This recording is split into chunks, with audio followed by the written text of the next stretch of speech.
Hello friends, इस video में हम लोग सीखेंगे आयोनिक क्रिस्टल्स क्या होते हैं, उनमें क्या अरेंजमेंट होते हैं, किन किन चीजों का ध्यान रखना होता है। ये सब हम लोग आयोनिक क्रिस्टल में सीखेंगे। ठीक है, आयोनिक क्रिस्टल के बारे में आप सबसे पहले जानिए। It is made up of cations and anions. Ionic crystal जब भी बनेगा ये आयोनिक कंपाउंड का केस होगा। जब आयोनिक कंपाउंड क्रिस्टलाइन फॉर्म में एग्जिस्ट करता है then the solid is called ionic crystal. ठीक है, आयोनिक क्रिस्टल में आप देखेंगे कि दो तरह के आपको रहेंगे, एक कटायंस रहेंगे, एक अनायंस रहेंगे। तो कटायन यूजुअली इलेक्ट्रॉन के लॉस होने से बनता है, इसलिए कटायन थोड़ा छोटा होता है। ठीक है, और अनायन जब भी बनता है इलेक्ट्रॉन को गेन करने से बनता है, और इसलिए अनायन बड़ा साइज का होता है। Most of the times ionic crystal में क्या होते हैं कि अनायन बड़े साइज के होते हैं और कटायन आपको छोटे साइज के होते हैं। तो इसको ध्यान में रखते हुए बिगर आयंस यूजुअली क्या होगा, ये अनायन होगा। Bigger ions form the closed packed structure. जो बिगर आयंस होंगे वो कॉर्नर पर रह सकते हैं, बॉडी सेंटर पर रह सकते हैं, फेस सेंटर पर रह सकते हैं। ठीक है, ये सब जो मैंने जो होस्ट एटम का जो काम करेगा, कौन सा होस्ट एटम का जो काम करेगा वो यूजुअली बड़ा आयन करेगा, और मोस्ट ऑफ द टाइम ये अनायन होगा। तो इसी चीज का लिखा हुआ है, bigger ions form the closed packed structure. CCP, FCC, ये सब कौन बनाएगा? बिगर आयंस बनाएगा। Bigger ions most of the time कौन होता है? अनायन। अगर आपको कटायन किसी केस में बड़ा हो गया तो कटायन यहां पर चलेगा। And the smaller ions usually कौन होते हैं? कटायन होते हैं। ऑक्युपाई द वॉइड्स, मतलब आपको जो बड़े आयंस होंगे जो कि मोस्टली अनायन होते हैं, तो बड़े आयंस जो होते हैं वो सीसीपी अरेंजमेंट करेंगे, एफसीसी अरेंजमेंट करेंगे, और उसके अंदर में जो वॉइड्स होंगे उन वॉइड्स में आपको स्मॉलर आयंस जो कि कटायन ज्यादातर केसेस में रहते हैं। Occupy the voids, thus the unit cell is composed of both cation and anion। चलिए अब आप देखिए, जो स्मॉल आयन है उसको या तो टीवी में रहना है या तो ओवी में रहना है। ठीक है, ट्राइगोनल वॉइड्स में जनरली नहीं पाए जाते हैं। ठीक है, या तो स्मॉलर आयन को टीवी में रहना है या ओवी ऑक्टाहेड्रल वॉइड में रहना है। अगर आपको स्मॉलर आयन जो है कटायन हो, मोस्ट ऑफ द टाइम ये कटायन होता है, नहीं तो अनायन हो, तो ये आपको अगर स्मॉल एनफ हो then it occupies the tetrahedral voids. otherwise if the smaller ion is not enough smaller to fit in the tetrahedral void then it occupy the octahedral voids।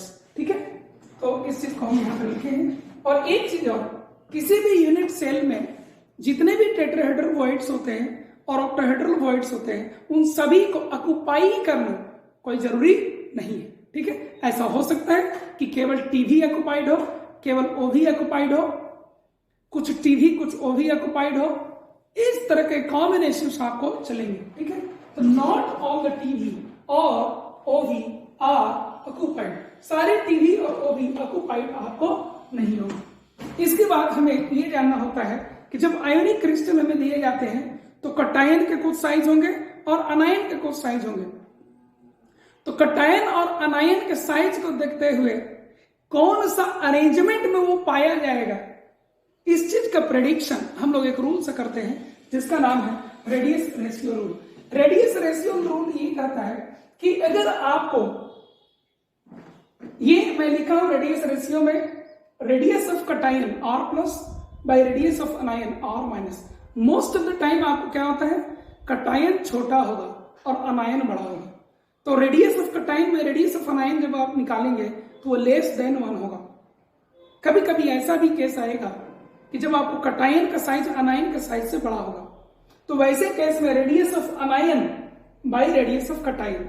आप सिंपली ध्यान रखिए, छोटा बाई बड़ा करेंगे, जो छोटा radius होगा वो कटायन या अनायन किसी का भी हो में डिवाइड करेंगे बड़े वाले आइटम के रेडियस से।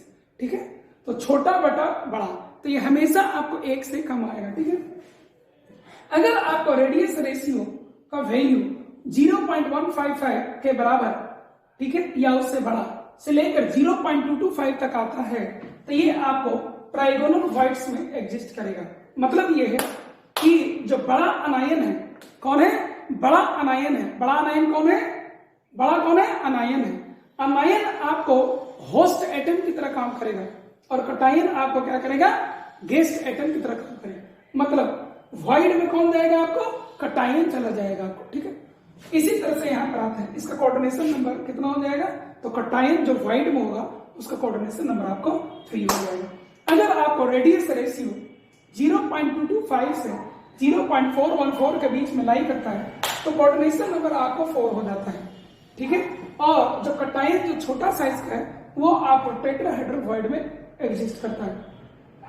अगर आपको ये इतना आता है, ठीक है, 0.414 से 0.732 के बीच में आता है रेडियस रेशियो, तो कोऑर्डिनेशन नंबर 6 होता है। मतलब कटायन का जो कोऑर्डिनेशन नंबर होता है वो 6 होता है और ये ऑक्टाहेड्रल वॉइड में एग्जिस्ट करता है। इसी तरीके से अगर रेडियस रेशियो का वैल्यू 0.732 से 0.999 के बीच में आता है तो आपको जो कटायन होता है वो बॉडी सेंटर पर आपको एग्जिस्ट करता है, ठीक है।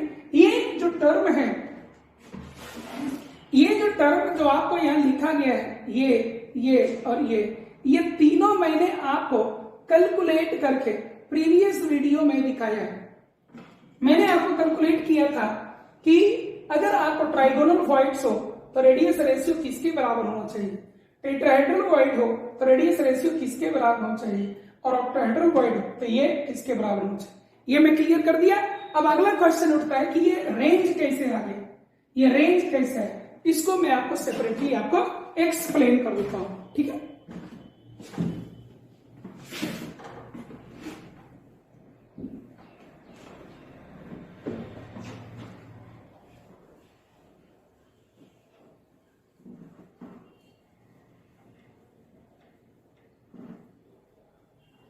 चलिए हम लोग इसको पकड़कर चलते हैं।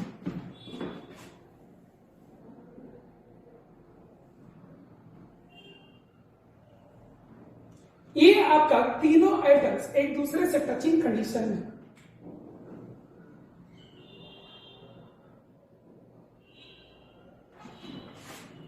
ध्यान दें, ये तीनों एटम्स एक दूसरे से टचिंग कंडीशन में है और साथ साथ में ये जो होस्ट एटम, सॉरी ये जो गेस्ट एटम रखा गया है ये भी इन तीनों के साथ टचिंग कंडीशन में।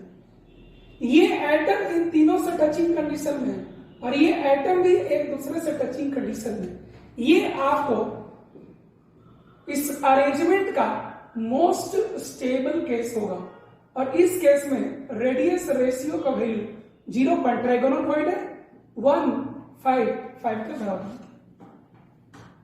अब आप एक काम करें, आप r माइनस का रेडियस जो है इसको फिक्स कर दीजिए। r माइनस जो अनायन है, ये क्या है आपका अनायन है, इसके रेडियस को फिक्स कर दीजिए और कटायन के रेडियस को बढ़ाइए। तो इसको फिक्स करके कटायन के रेडियस को बढ़ाइएगा तो रेडियस रेशियो आपका इंक्रीज करेगा। देखिए एग्जाम्पल आप,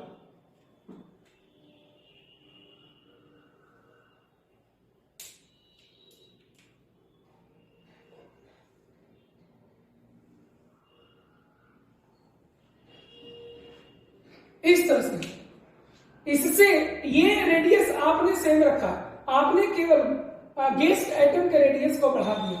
जब गेस्ट एटम के रेडियस को आप बढ़ाते हैं तो आपको फर्क ये होता है कि पहले यहां ये सभी आपस में टचिंग कंडीशन में थे और ये भी तीनों के साथ टचिंग कंडीशन में था, स्टेबिलिटी ज्यादा था। यहां पर देखिए ये तीनों के साथ टचिंग कंडीशन में है लेकिन ये लोग अपने साथ टचिंग कंडीशन में नहीं है, ये ऐसे ऐसे फ्रीली मूव कर सकते हैं, यानी कि इसके कंपैरिजन में स्टेबिलिटी यहां कम है। तो इसको आप क्या लिखेंगे, लेस स्टेबल।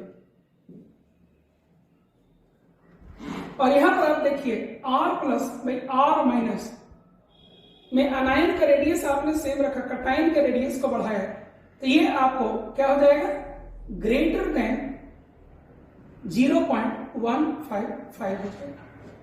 अब आपको इनका रेडियस रेशियो इस वैल्यू से बड़ा हो गया। इससे हमें एक चीज सीखने को मिलता है कि ये मोस्ट स्टेबल, ये क्या है आपको मोस्ट स्टेबल है, ठीक है। अब आप इसमें जब इसके साइज को बढ़ाते हो तो ये लेस स्टेबल की तरफ जाता है। लेस स्टेबल की तरफ तो जाता है, रेडियस रेशियो भी आपका बढ़ता है, यानी कि आप धीरे धीरे आगे की ओर जाने लगे। अब इसके साथ साथ यहाँ पर एक काम और होता है कि इन तीनों के चारों तरफ आप देखिए कुछ आपको खाली जगह यहाँ पर बनना शुरू हो जाता है। ये खाली जगह इतना हो जाए कि एक चौथे फोर्थ एटम को भी यहाँ रखा जा सके। तो जब फोर्थ एटम को आप यहाँ रखने के लायक हो जाएंगे तो आपको अरेंजमेंट कुछ ऐसा हो जाएगा।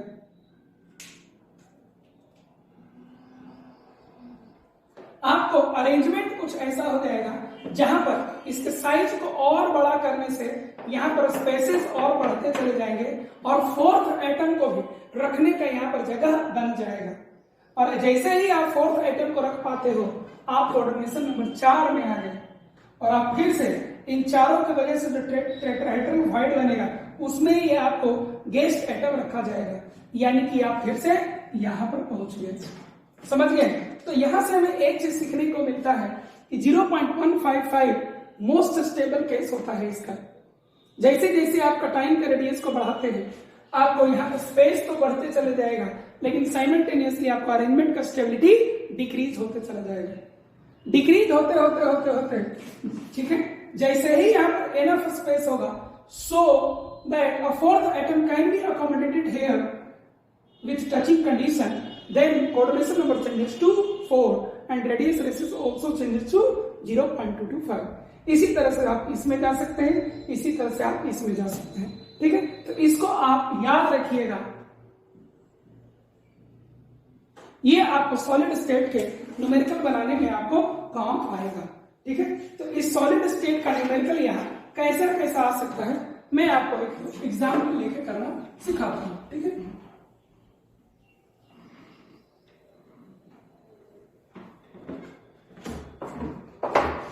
एक क्वेश्चन लेते हैं।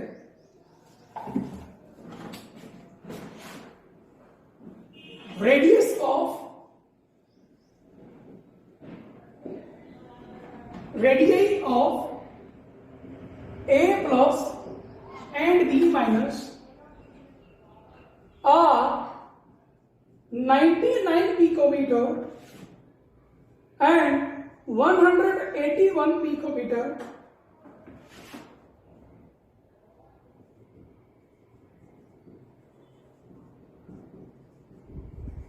respectively.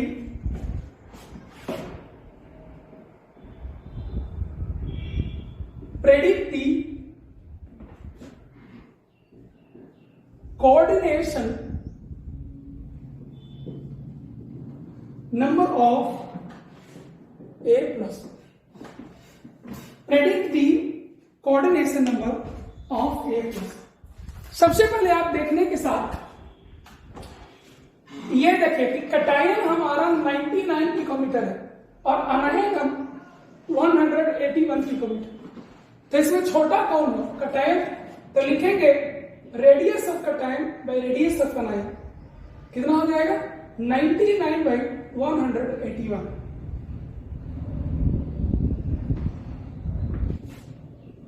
0.55 करके आपको इसका वैल्यू आता है। रेडियस रेशियो आपको 0.55 है।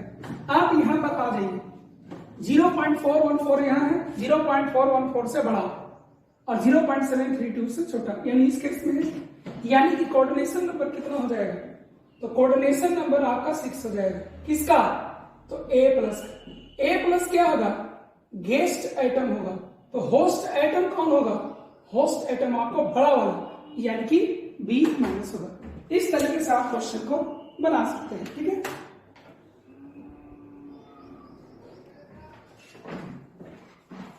इस तरह से आप क्वेश्चन को बना सकते हैं। एक और क्वेश्चन देखते हैं।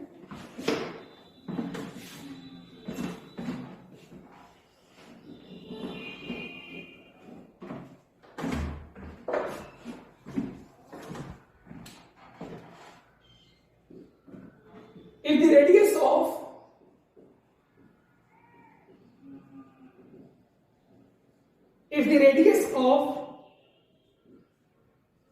the anion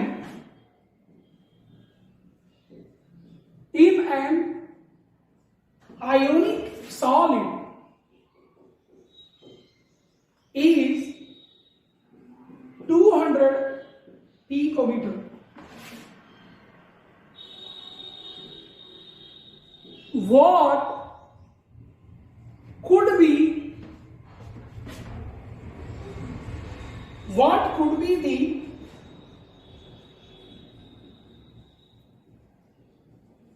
radius of the cation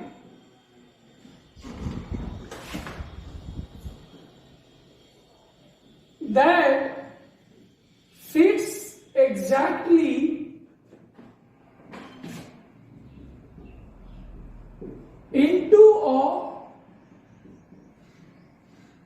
cubic hole?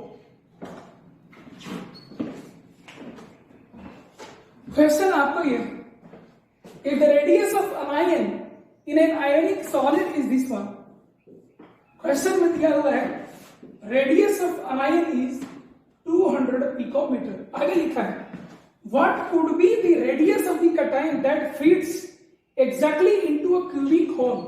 यानी कि क्यूबिक होल का मतलब क्यूबिक वाइड.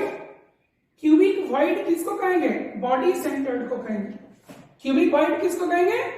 बॉडी सेंटर्ड को कहेंगे. ठीक है, तो बॉडी सेंटर्ड का मतलब हो गया, एक चीज और ध्यान दीजिए, कटायन को फिट करना है वॉइड में, यानी कि radius of cation by radius of अनायन कितना हो जाना चाहिए? 0.732. मैंने इसको इसलिए लिया क्योंकि फिट करना है. ठीक है, इसलिए तो रेडियस ऑफ कटायन हो जाएगा 0.732 इंटू 200 पिकोमीटर. 0.732 into 200 picometre.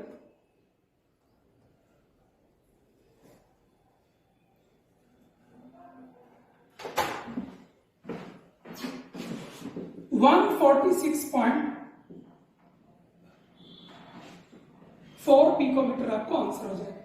तो रेडियस ऑफ कटायन कितना होना चाहिए? 146.4 आपको हो जाना चाहिए. ठीक है, आगे बढ़ते हैं. इस तरीके से रेडियस रेशियो को हम यूज करते हैं. ठीक है,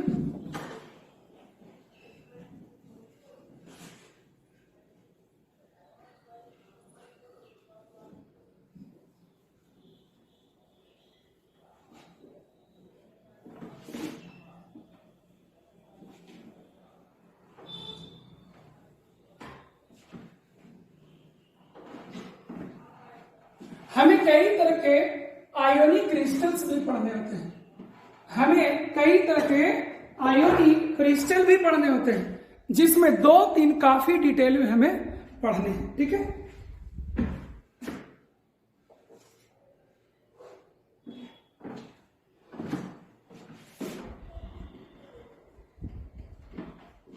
टाइप्स ऑफ आयोनिक क्रिस्टल. इसमें सबसे पहला आपको आता है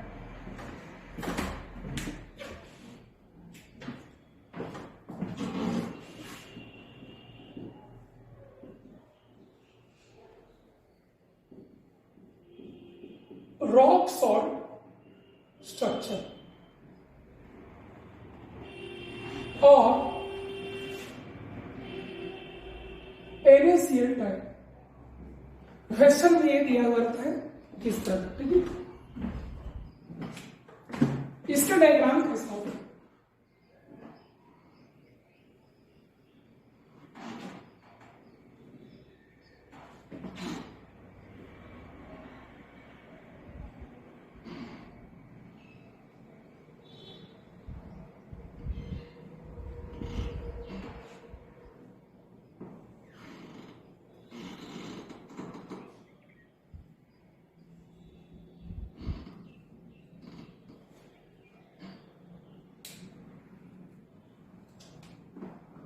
मान लीजिए अनायन, तो रॉक सॉल्ट स्ट्रक्चर में अनायन जो होते हैं वो CCP या FCC अरेंजमेंट में पाए जाते हैं, और जो सोडियम आयन होता है ये आपको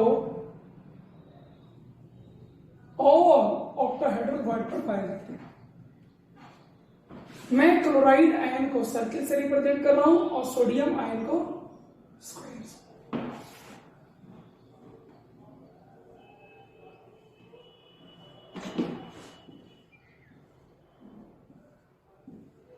सीसीपी अरेंजमेंट में तो 8 कॉर्नर पर होगा और सभी फेस सेंटर्स होते हैं। अब देखिए सोडियम आयन आपको कहां कहां होगा, सभी ऑक्टाहेड्रल वॉइड में।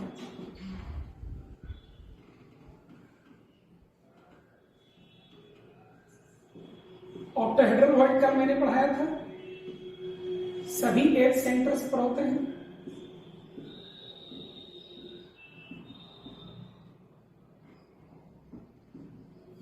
और इसके साथ साथ एक बॉडी सेंटर पर भी है।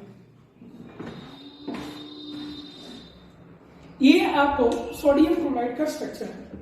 ये आपको किसका स्ट्रक्चर है? सोडियम क्लोराइड का स्ट्रक्चर है। यहां कोऑर्डिनेशन नंबर देखते हैं। सोडियम आयन का कितना होगा? क्लोराइड है, दोनों का इंडिविजुअली देख लेते हैं। सोडियम आयन आपका ये, इसका कोऑर्डिनेशन नंबर कितना होगा देख लीजिए। 2 एक्स एक्सिस के लॉन्ग है, इसी तरह से 2 वाई एक्सिस के लॉन्ग होगा और 2 जेड एक्सिस के लॉन्ग होगा। तो कोऑर्डिनेशन नंबर सोडियम आयन का कितना हो गया? 6। क्लोराइड आयन का आप देख लीजिए, क्लोराइड आयन, ठीक है, एक एक्स एक्सिस यहां है, 1 2 3 4 5 और एक ऊपर की ओर 6, ठीक है, तो 6 होगा। तो कोऑर्डिनेशन नंबर रेशियो एग्जाम में यूज होता है, तो इसको 6:6 लिखो। इसको कभी भी आप कट करके 1:1 मत लिखिएगा, ठीक है, क्योंकि कोऑर्डिनेशन नंबर रेस काटे नहीं जाते, कोऑर्डिनेशन नंबर के एक्चुअल वैल्यू लिखे जाते हैं, ठीक है। एक और चीज देखिए, अलोंग द एज देखिए,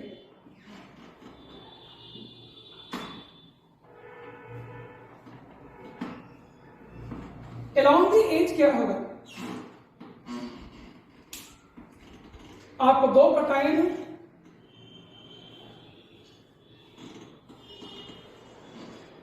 सॉरी 2 अनायन है और एक आपको यहां पर कटायन है। मैं यहां गोल दिखाना चाहता हूं, ठीक है। रेडियस ऑफ अनायन, रेडियस ऑफ अनायन, ये दोनों अनायन है और ये कटायन है, ठीक है। 2 बार रेडियस ऑफ कटायन आ जाए, ठीक है, और इसीलिए यहां पर रिलेशन क्या आ जाएगा? 2 बार रेडियस ऑफ कटायन प्लस 2 बार radius of anion edge length के बराबर हो जाएगा। तो ध्यान रखिएगा, NaCl स्ट्रक्चर में ये भी करेक्ट है, ये भी करेक्ट है और ये रिलेशन भी होल्ड करता है। इसके अलावा आपको जेड पूछा जाएगा, जेड क्या होगा? तो जेड देख लीजिए,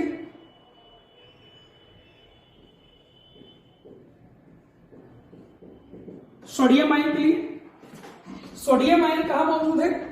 सारे ऑक्टाहेड्रल वॉइड पर है और ऑक्टाहेड्रल वॉइड FCC अरेंजमेंट में कितने होते हैं? 4। इसलिए सोडियम आयन के लिए जेड का वैल्यू कितना हो जाएगा?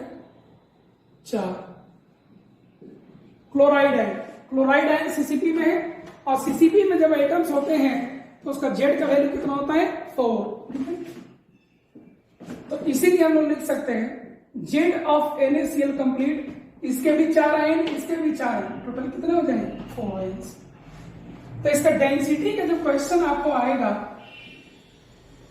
तो डेंसिटी हम लोग क्या लिखते हैं? Mass of ions in the unit cell. तो टोटल कितने आपको हो जाएंगे? 4। यही ना आपको यूनिट सेल के अंदर में इफेक्टिवली लाई कर रहे हैं, ठीक है। तो Z into M/NA by GM, sorry volume, density ना निकाल रहे, बाई वॉल्यूम।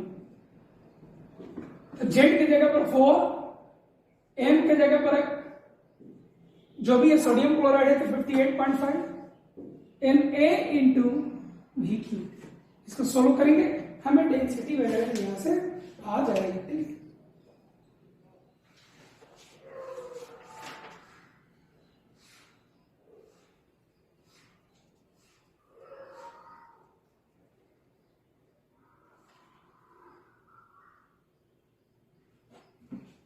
एक क्वेश्चन करके इस पर देखते हैं, इसको मिटाते हैं।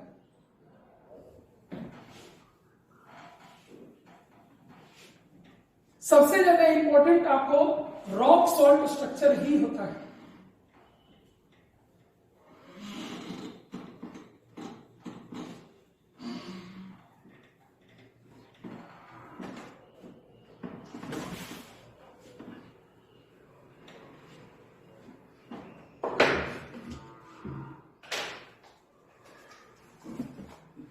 एक क्वेश्चन देखते हैं, solid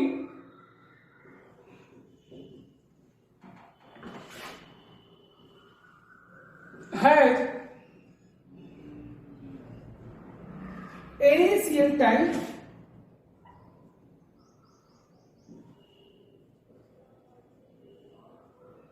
structure.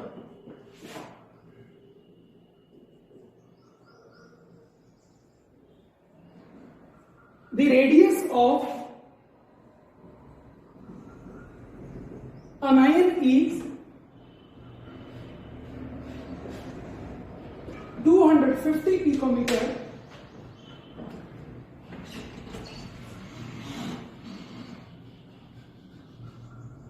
What is the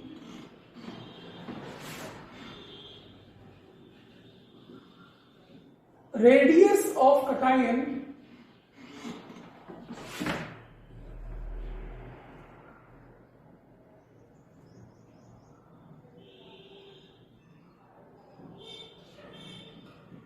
एक और क्वेश्चन है, can a cation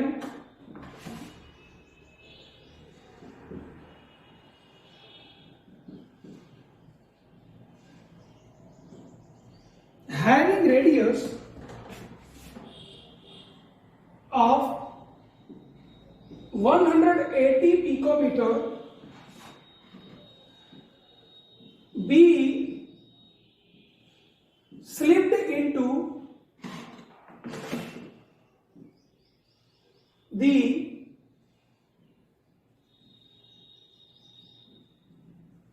tetrahedral side of the crystal। ये आपका क्वेश्चन है।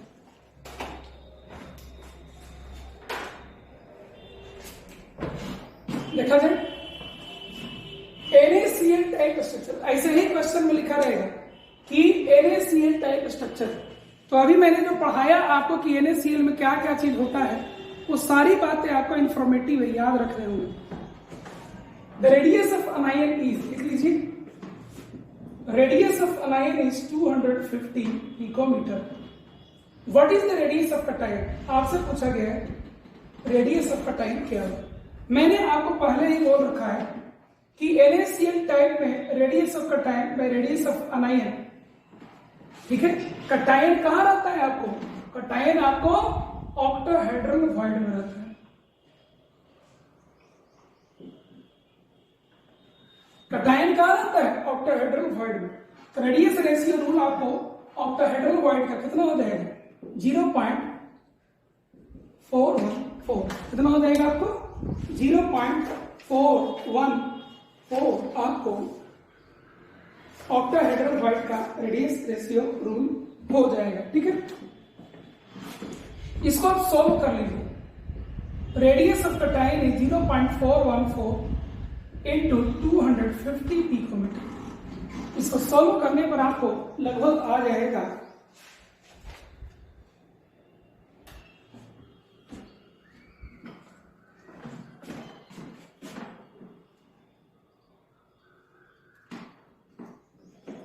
1 103.5 पिकोमीटर, यानी कि रेडियस ऑफ अनायन अगर इतना है तो रेडियस ऑफ कटायन आपको यही होगा। ठीक है, आगे आपसे और पूछा गया है, can a cation having radius of 180 picometre be slipped into the tetrahedral side of the crystal. तो टेट्राहेड्रल वॉइड में क्या आपको इतने बड़े एटम को रखा जा सकता है, हम चेक कर लेते हैं। ठीक है, radius of cation C plus by radius of अनायन कितना आएगा 180 बाई 250, ये आपको आ जाएगा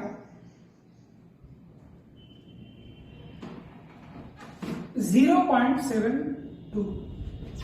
हमने पढ़ा है कि टेट्राहेड्रल वॉइड में रखने के लिए रेडियस ऑफ कटायन और रेडियस ऑफ अनायन का वैल्यू 0.414 से 0.732 तक होना चाहिए। कितना होना चाहिए आपको, सॉरी टेट्राहेड्रल वॉइड, ये तो ऑक्टाहेड्रल वॉइड का हो गया, 0.225 से 0.414 होना चाहिए। किसके लिए, फॉर टेट्राहेड्रल वॉइड के। और आपका रेशियो कितना आया 0.72, जो कि इस रेंज के बाहर है, इसीलिए आंसर क्या हो जाएगा, लास्ट वाले का नो हो जाएगा। इस तरीके से हमको क्वेश्चन दिया जाता है जिसको हमें बनाना होता है। ठीक है, और second most important type of ionic crystal is caesium chloride crystal.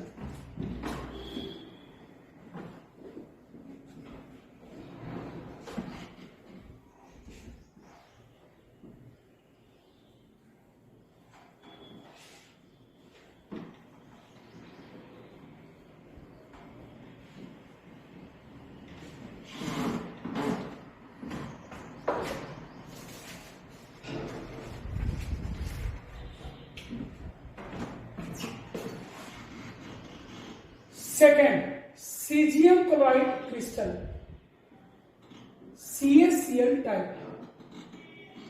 इसमें क्या होता है, इसमें आप ध्यान दें कि क्लोराइड आयन आपको सिंपल क्यूबिक में होता है,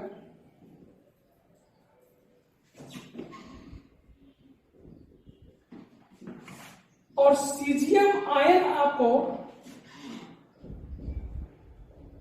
body centre of the cube पर होता है। इसका डायग्राम कुछ ऐसा होता है।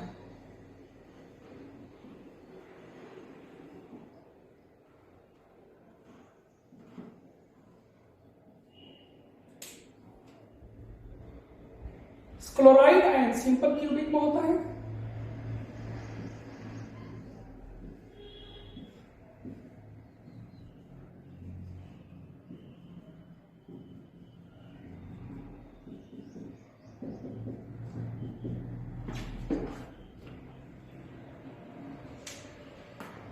ये कहां होता है आपको, सिंपल क्यूबिक में होता है। ठीक है, और सीजियम आयन कहां होता है आपको, सीजियम आयन आपको बॉडी सेंटर पर होता है। ये आपको सीजियम आयन है। ठीक, ये कहां होता है आपको, सीजियम आयन होता है। तो कहां है तो सीखे। अब आते हैं कोऑर्डिनेशन नंबर। तो क्लोराइड आयन का, सॉरी सीजियम आयन का कोऑर्डिनेशन नंबर कितना हो जाएगा, तो सीजियम आयन 1 2 3 4 5 6 7 8 आठों से टचिंग कंडीशन में, इसीलिए कोऑर्डिनेशन नंबर इसका 8 हो जाएगा। ठीक है, और क्लोराइड आयन का कितना हो जाएगा, तो आप एक चीज देखिए, जैसे इसको आप देखिए, ये एटम जो इस कॉर्नर पर रखा गया है, ये जिस तरह से इस यूनिट सेल में शेयर्ड है, इसी तरह से ये एक यूनिट सेल में आपको शेयर्ड होता है। कैसे, मैंने आपको समझाया था एक बार, मैं फिर से बताता हूं। पहले इस एटम को आप ऐसे बांट दीजिए, हेमीस्फेयर ऊपर हो गया, हेमीस्फेयर नीचे हो गया। अब नीचे इस एटम को लेकर के ऊपर से जब देखिएगा इसको, तो ऐसे ऐसे एक रूम, दूसरा रूम, तीसरा रूम, तीसरा चौथा रूम, 4 यूनिट सेल बनाए जा सकते हैं एक हेमीस्फीयर का। तो एक हेमीस्फीयर 4 यूनिट सेल में डिस्ट्रीब्यूटेड है, तो 2 हेमीस्फीयर 8 यूनिट सेल में डिस्ट्रीब्यूटेड होगा। और इसी कारण से आपको यहां पर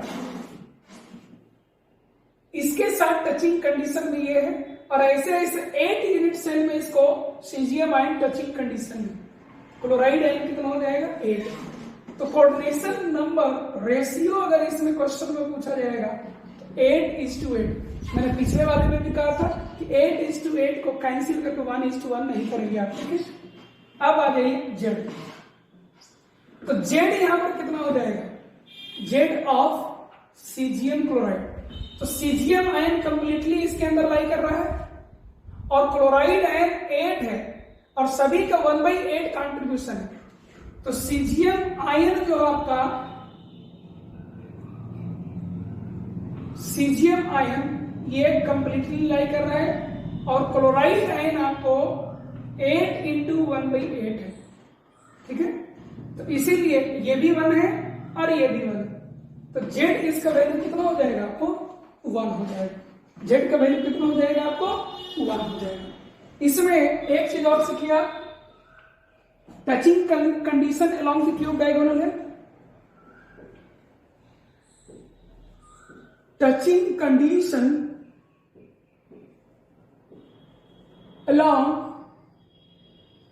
cube diagonal,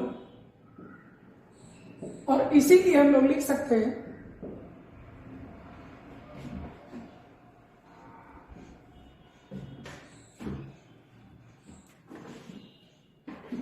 along the diagonal जब जाएंगे तो सबसे पहले आपको कटायन क्लोराइड आयन का रेडियस आएगा, ये क्लोराइड आयन है, ये भी क्लोराइड आयन है, ये क्लोराइड आयन है, ये भी क्लोराइड, बीच में सीजियम आयन, ठीक है। तो एक बार इसका रेडियस आएगा, एक बार इसका रेडियस आएगा, और यहां पर 2 बार रेडियस आपको आएगा। इसीलिए आप लिख सकते हैं 2 times radius of cation, radius of anion is equal to cube diagonal किसके बराबर होता है, √3a के बराबर। तो सीजियम क्लोराइड में आप ध्यान रखेंगे, और इसका डेंसिटी का फॉर्मूला क्या लिखा जाएगा, Zm/Na × ATB। तो इस Z का वैल्यू इस केस में हम लोग कितना रखेंगे 1 रखेंगे। तो 1 × M/Na × A। इस तरीके से सीजियम क्लोराइड के सिस्टम को भी स्टडी किया जा सकता है, ठीक है। सीजियम क्लोराइड को भी स्टडी किया जा सकता है। तीसरा इंपॉर्टेंट केस हम लोग को है, आगे लेस इंपॉर्टेंट है, जिंक प्लेट स्ट्रक्चर।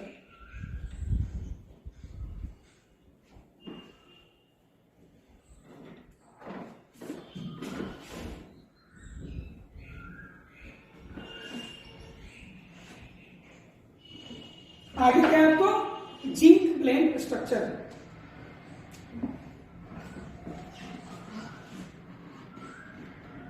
जिंक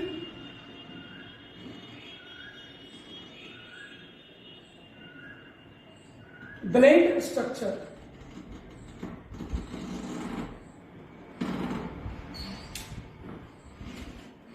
इसमें सल्फाइड आयन जो आपका होता है वो सीसीपी अरेंजमेंट में होता है, और जो Zn2+ होता है वो आपको अल्टरनेट टेट्राहेड्रल वॉइड में होता है।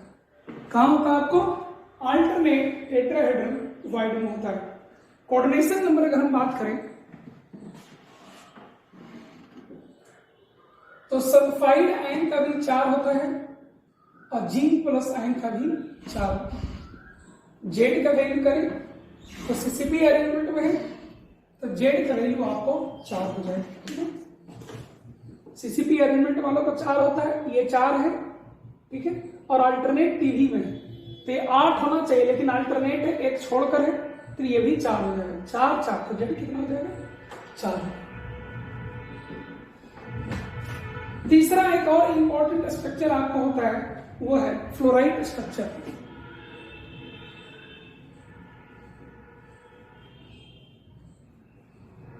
CaF2, ये सब इंफॉर्मेटिव है, आपको याद रखने होंगे, ठीक है। तो इस केस में अगर हम देखें तो कैल्शियम 2+ आपको FCC अरेंजमेंट में होगा, और फ्लोराइड आयन आपको ऑल टेट्राहेड्रल वॉइड को ऑक्युपाई करेगा। फ्लोराइड आयन क्या करेगा?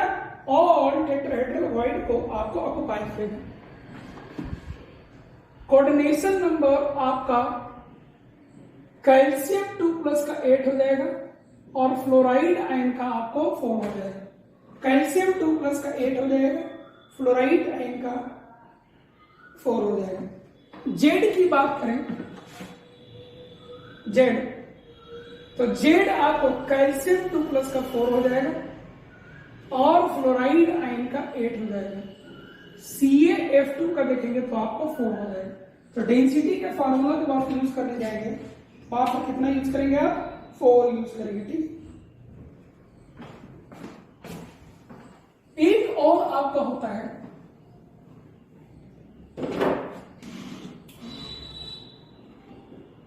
सब इंफॉर्मेटिव है, एंटी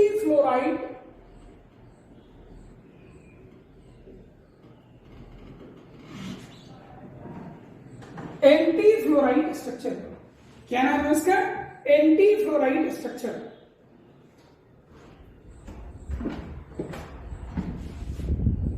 Li2O, यहां पर ऑक्साइड आयन आपको CCP अरेंजमेंट में होता है, और लिथियम प्लस आयन आपको ऑल टेट्राहेड्रल वॉइड में। लिथियम प्लस आपको कहां चला जाएगा? ऑल टेट्राहेड्रल वॉइड में हो जाएगा। जेड की बात करें तो इसका जेड का वैल्यू आपको 4 है, और इसका जेड का वैल्यू आपको 8 होगा। डेंसिटी ध्यान रखेंगे, आपका हो जाएगा, ठीक है। एक और इंपॉर्टेंट होता है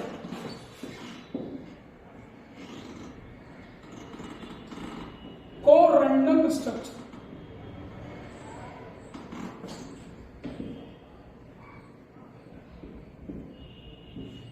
जिसमें ऑक्साइड आयन होता है और अल्युमिनियम 3+ आयन। ऑक्साइड आयन होता है और अल्युमिनियम होता है, ठीक है। ऑक्साइड आयन आपको यहां पर HCP अरेंजमेंट में होता है, और अल्युमिनियम 2/3 ऑफ ऑक्टाहेड्रल वॉइड्स होता है।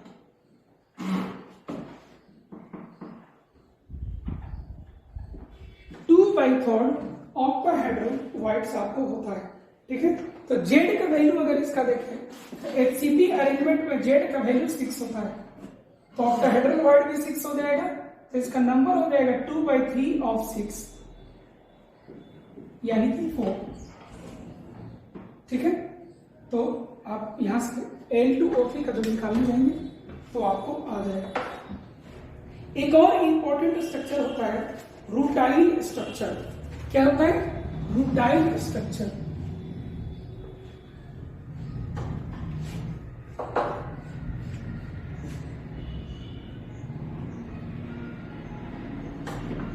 रूटाइल स्ट्रक्चर, ये इस मिनरल का नाम है,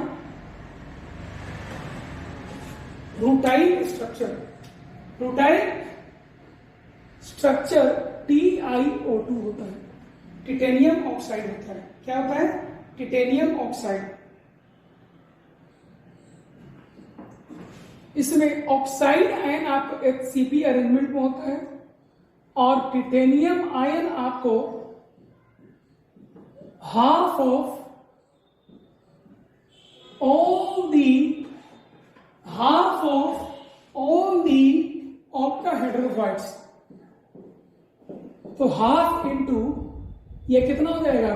6 हो जाएगा, 6 यानी कि 3 हो जाएगा, ठीक है। इस तरीके से आप इन सबको सॉल्व कर सकते हैं, ठीक है।